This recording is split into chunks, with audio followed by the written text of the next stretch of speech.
Welcome to the Private Practice with Soul podcast. My name is Dr. Brooklyn Storm, and I help private practice owners align their business back with their soul's calling, with their big vision and with their soul's purpose.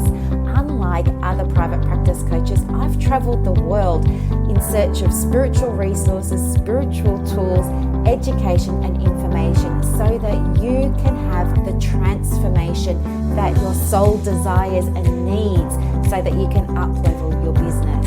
How much fun is this? I love it so much. Guys, if you're not already a member of the Private Practice Monthly Mentorship Group, please check out the show notes. I would love for you to be there. In the meantime, thank you so much for pushing play today. Let's begin.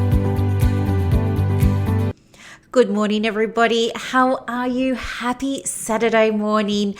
I'm so pleased that you're here. Of course, welcome to all of the new subscribers, and thank you very much to my existing listeners. And I understand a few of you have been doing something very, very beautiful without me knowing, and that was telling peers and colleagues about this podcast. And if that was you, you know who I'm talking to. I want to say thank you, and I want you to know that I'm just sending you so much love and so much gratitude and so much positivity for doing that. It's meaning the world to me that you want to share this resource. So humbly I say thank you, thank you, thank you. So today what we're going to do is, I want to speak into when you're confused with your private practice and you're not quite sure where to start. And the reason that this has become a hot topic is because in the group that I've got, Australian Counsellors in Private Practice Online, I did a little poll in there recently, and a lot of the respondents were saying that they're just new to private practice and that some of them aren't in private practice yet. They're sort of on the cusp of looking at leaving their paid employment and starting a private practice, but they want to know, well, what's the first step? What should I be doing? And this is so important because this can be one of the things that a lot of us can stuff up, and it can be really a pain in the bum to try and fix later on down the track. So let's get your foundation sorted out now so that you don't have a headache to deal with 6 months or 12 months or 18 months down the track. All right. So of course, the very first thing that you need to have in place is a marketing plan. Okay. So marketing plan, there's so much available online, isn't there? And you can jump online and you can buy, what do they call it? Like those, like Elise Dharma, how she's got the 30 days of content in her calendar and all that sort of jazz sort of setup. You can do that, and you can buy those things and you can post them on your Instagram and your Facebook and speak into them. And you can be doing that consistently because, you understand you need to be showing up consistently in order for this to work and for you to be visible. But you're wondering why it's not working. And the reason that it's not working is because they're very, very generic posts and they're probably not geared around mental health. And then maybe you've also seen that there are other people that sell mental health packages of quotes that you can use for your Instagram and Facebook and things like that. Now, I would never buy one of those myself because here's what I know that maybe you don't if you're just new, but if you've been with me for a while, you will know exactly what I'm about to say. Those quotes aren't going to work because they don't have your energy behind them. All right. They don't speak from your soul. They don't speak from your heart. They're not speaking to your clients. They're just lazy. I'm sorry, but they're just lazy. I'm all for automating things, but they need to be in alignment with your values, your purpose, your practice, and what you're trying to do. Okay. So rather than take an easy option that doesn't align and that isn't going to land for your clients and only going to leave you feeling confused about why it's not working, and then you're going to say, well, social media doesn't work for me. It's baloney, because it's not working because it's not unique to you. It's not sharing your message. So this brings me to the first thing. Even even this week, okay, I've spoken to a number of people who are at the very, very early stages of their practice. And, when they book a call with me, they fill out a little intake form. And as part of that form, I ask them, what are your challenges? What are you struggling with right now? And kind of where are things at? And they'll say, I'm looking at starting and, it's really exciting. And I'm excited for them, and then we'll get on the call. And they'll say, well, since I filled that out, I've got a logo and I've got my business name now and I've got this and I've got that. And they show me what they've got. And I just think, oh no, like you're going to have to go and do it all over again because it's not indicative. Well, indicative isn't the right word, but it's not reflective of their practice values, the logo that they've got. The brand colors aren't reflective of their logo. The name that they've picked is so random. Like nobody's going to be looking up random business names. And so for this reason, and then they've got business cards and brochures set up and they haven't got a marketing plan. And I just think, oh no, like I wish we'd spoken sooner because I could have saved you all this trouble and I could have saved you all this headache because now you've just spent a lot of money on stuff that's going to need to be changed and that's not going to feel good. And it's going to make you probably feel like, not confident anymore. And it's probably going to take the wind out of your sails a bit, but it needs to happen. So I believe that the foundation of your marketing plan has to be your messaging. So before you go and make a logo and a website and get your branding colors and all that sort of stuff sorted out, you really need to figure out your messaging. That's the big takeaway. And, it shouldn't be hard for you to come up with that message. One of the things that I often hear is people will say, I don't really know what my message is. And so I'll say, okay, well, let's try and unpack it a little bit. What do you want people to know about you? And why did you get into this business? And they'll say, I really want to help people. Ever since I was a little girl, people have always come to me with their problems and I used to always solve their problems for them. And so it just seemed really natural to me to go into a helping profession. Well, there are some flaws with this, okay? Big flaws. You can probably already guess what some of them are. Number one, it's a very general thing and it's not going to land for anybody because so many of us in counselling and psychology and social work got into it because we wanted to help people. So if that's your message, it's a non-message because it's just getting lost in the white noise. It's the first thing. The second thing is we're not conveying your you-ness in there, okay? You've got a story to share. You've got your own reason. I mean, there are so many helping professions. You could have been a police officer. You could have been a paramedic. You could have been a doctor. What was it that drew you to counselling, okay? And a lot of the time, well, I don't know. I could be wrong, but I understand that a lot of the time people move into counselling either to help others heal themselves or because they actually have an old wound that they're hoping learning counselling will help them, mend on some level. And we've all got our own wounds and stories and things that we've experienced, and that's fine.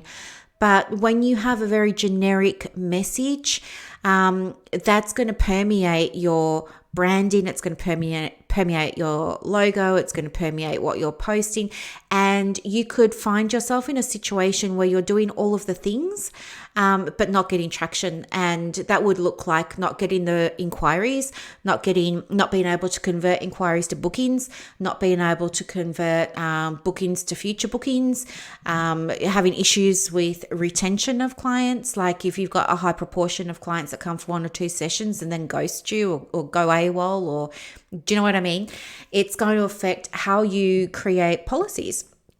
From your cancellation policy right through to your consent form, right through to policies you have around report writing and boundaries and stuff like that. So messaging is key, and it really does require you to step out of your head and drop back down into your heart, which I know you are all getting very, very good at doing now. I know, because guess what?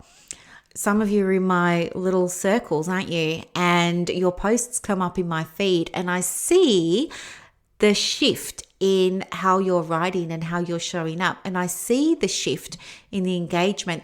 And I sit here at home in Hastings, all nice and snuggly warm with my ducted heating on and Gabe on my lap. And I'm scrolling through and I'm having a look. And I think to myself, I am so freaking proud of her. Like, wow, I get to witness this. Like, this is amazing. And then I see people respond to, you know, the post that somebody's put up now, and the responses are just so powerful and so moving, and it just almost brings me to tears, the pride that I feel and the joy that I feel, because I know now that this person is now embodying their authenticity, they're embodying their worth, they're embodying their message, they're embodying all of that good stuff, and people are picking up on it now, because people aren't going to book in with you because you're a counselor and you've got a diploma and a bachelor and a master's and no, people book in with you because you understand what it's like to be in their shoes, because you show up regularly for them, because you're human, which means you're not perfect. You know, they happily overlook, as you guys do with me. You happily, most of the time, overlook my spelling mistakes, and you'll happily overlook my bad hair day, and you'll happily forgive me when Gabe comes trotting into the room when I'm recording the podcast and you hear the pitter patter, and I'm sure it's disruptive, but you forgive me for that. And that's what happens when you build that relationship with your audience, and that's what I want for you too. So before you go creating your business card and before you go making your website and you don't need those things first. The very first thing that you need is to go deep with your message. Okay. And there are some beautiful ways that you can do that. I mean, what really, really worked for me was journaling, because I don't do it often enough, but journaling really helps me connect with my higher self, and it really helps me connect with that inner guidance, because I believe that my soul knows, you know, what I want to say. And when I can get out of my head and stop editing and being critical and overanalyzing and overthinking and all that sort of stuff, and I can just allow my soul to say what she wants to say, that's where the powerful stuff comes. And I don't edit that or anything, you know. And the other thing too is, I think sometimes we have this thing within us as well about it can feel like, when it comes to marketing, scary. Because we're in that wounded space, some of us, aren't we? Like, oh, I don't know. Somebody said to me today, get this, somebody said to me today, I'm just a counselor. And I was like, hey, whoa, wait, stop there. And, you know, I said to her, let's just delete just and say, I'm a counselor, and let's look at that and embody that. And, you know, for those of you who are in the group, the ACPPO, you would have seen that post that I put. And so many of you have asked me for a PDF copy of that, because you want to print it up and put it on your wall and put it on your desk. And I want you to do that too, because that is there. I created that to give you a daily reminder that this is your sovereign power. This is what you were born to do.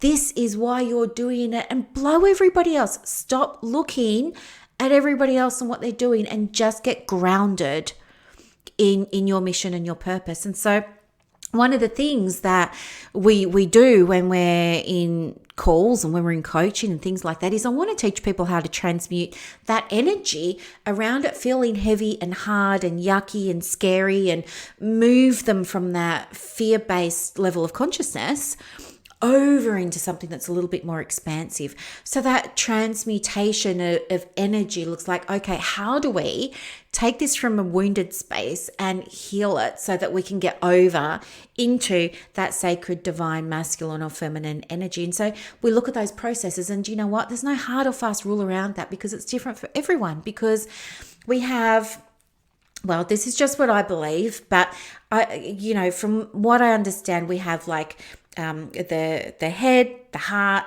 and then we've got the physical body. And so each of those three things has its own energy too. It's going to be either masculine or feminine, and if you're lucky, maybe you're in the process of learning how to harmonize those. So to give you an example, my masculine body, I know my body is masculine because you're gonna laugh, or maybe not. Maybe I'm gonna repulse you now, but so many times a week I'll have Red Rooster because I'm lazy and I like to I really just like roast chicken and veg, and I don't really want to cook roast chicken and veg because I've got other things to do with my time. So I'll go to Red Rooster and I'll get a chicken and I'll get the carrot and the peas and the the mashed potato. And I love doing that, but I could eat that every single day of the week. Whereas other people in my family are like, oh my gosh, you're not having that again, are you? But to me, it feels easy. I really like to wear black t-shirts because for me, that's easy. But a lot of my friends are like, how can you have 27 black t-shirts? Because it just makes my life simple, and I've got my head needs to be elsewhere. My body likes to be sitting or laying or standing. It doesn't want to be moving. So I've got a very masculine body in that sense. My head is very masculine. My head is like, tell me what to do and I'll do it. But my heart is very, I want to love you. I want to connect with you. I want to support you. I want to be there for you. I want to show up for you. I want to inspire you. I want to help you. My head is like, let me give you the steps. Let me show you what to do. Let me give you a process. Do you know what I mean? So maybe for you, when it comes to your messaging, understand for your head, heart, and body, where's your energy mostly? And I know it's going to vary, but where's your energy mostly? And then what I want you to do is think about your clients, where's their energy mostly, and then just match them all up and connect that in with your message. And that's how you're going to create like a really, really super powerful message. And it's how you're going to transmute your energy. It's how you're going to get out of your head, and it's how you're going to get into your heart and write something that's really unique, but that also feels really, really, really, really good for you. And somebody else was asking me, is there a crystal that could really help me, with this work, with my marketing and with my messaging? And I want to say Moldavite is a really, really fantastic, it's not a crystal, it's a tektite. So a tektite is something like, I don't know the technical way of saying this, but there was some great big meteorite, and centuries ago, like when the dinosaurs ruled the world, whatever it was. And anyway, this tektite came down and it landed, I think, in Bosnia or Russia or somewhere over there. And it broke off into little pieces because when it came through the Earth's atmosphere, it became liquefied. And so it rained down essentially.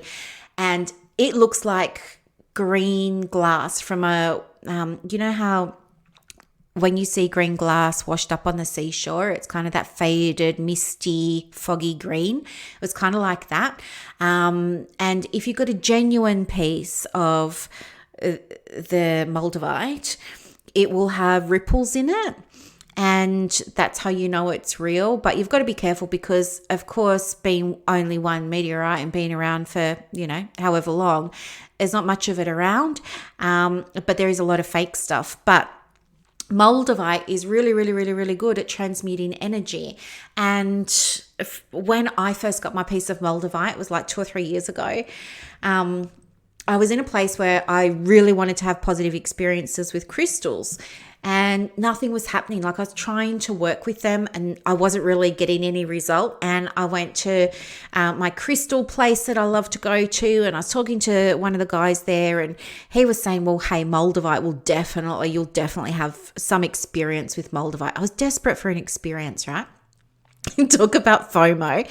Anyway, so I buy this piece of Moldavite, which was like, it felt super expensive compared to other crystals that I've bought. I think I paid $185 for it, and it's about the size of a 10-cent coin. But anyway, he was like, just wear it on you. And the way that it's going to work is it's going to get into your energy field, and it's going to find the gaps or the holes or the tears, and it's going to start repairing things. And it needs to do that first before then it can start doing its real job. And I was like, okay, that's fine. I'll give it a crack. So I popped it down my bra, and anyway, it only took maybe a day or two, and I was so nauseous, like I could barely eat. I felt tired and lethargic. It was so weird, right?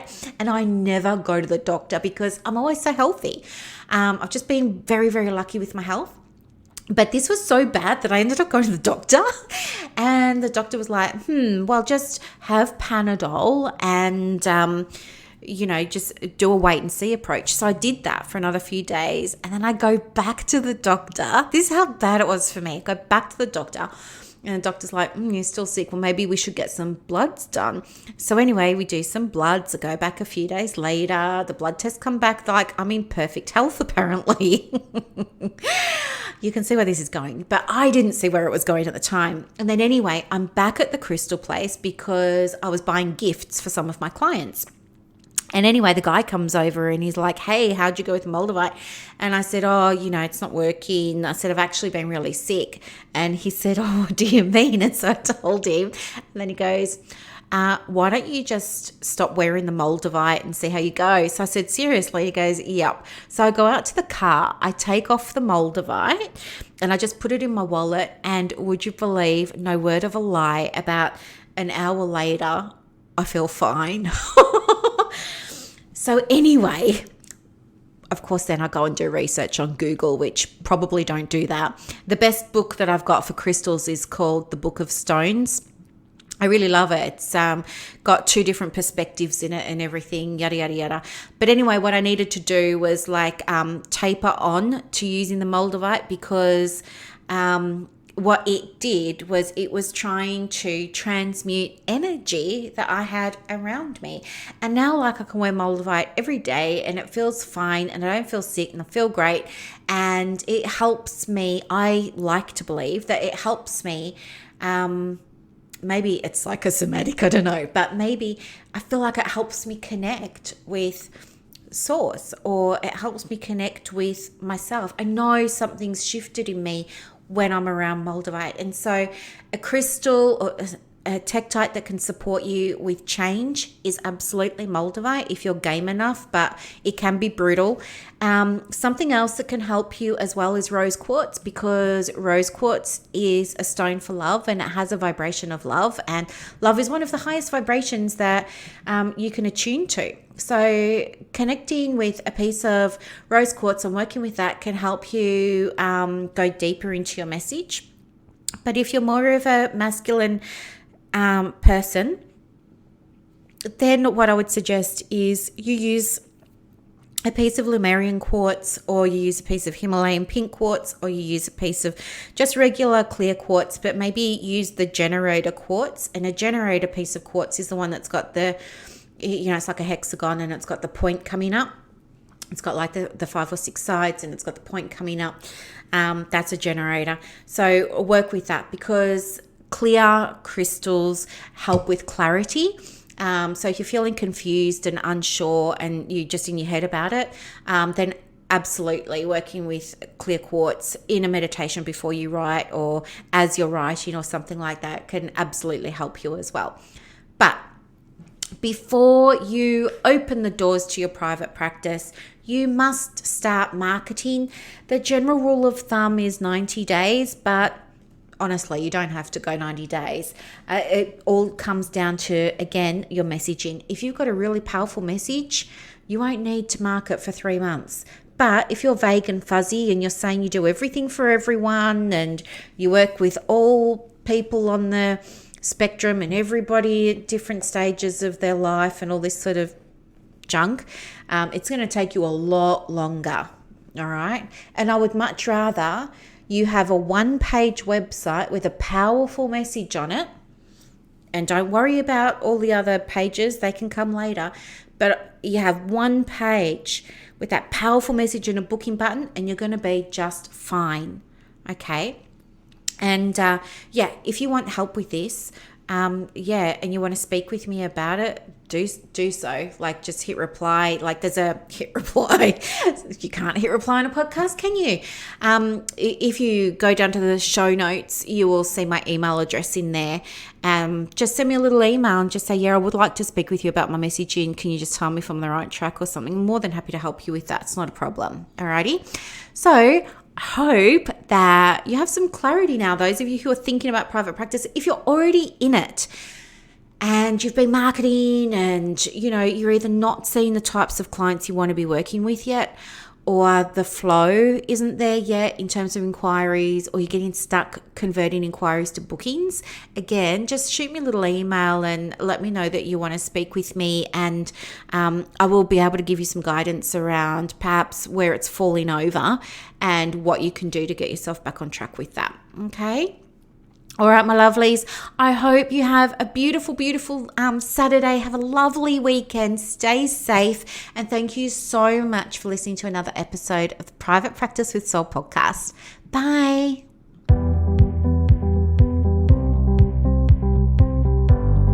Thank you so much for listening to this episode of the Private Practice with Soul podcast today. If you're looking for clarity, if you need help with branding, your processes, and bringing everything into alignment with your soul's purpose for your private practice, head to the show notes and click the link for more information about the Private Practice Monthly Mentorship Group. You are going to love it. I can't wait to see you in there. Thanks so much for listening. Bye.